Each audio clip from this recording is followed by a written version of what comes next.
Alright mga tol, hindi ko alam kung magpipick up pa ba ako, hindi na.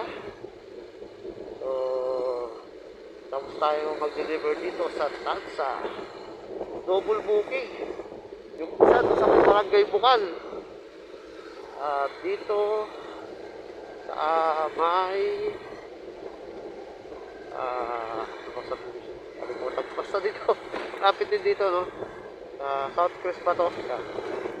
So, yun. May deliver natin yung item. No? So, magkaan lang naman yung item. Kaya ng ano, carry. So, ayos mga tol. May deliver natin ang item. Siguro, it's time to magpahinga na para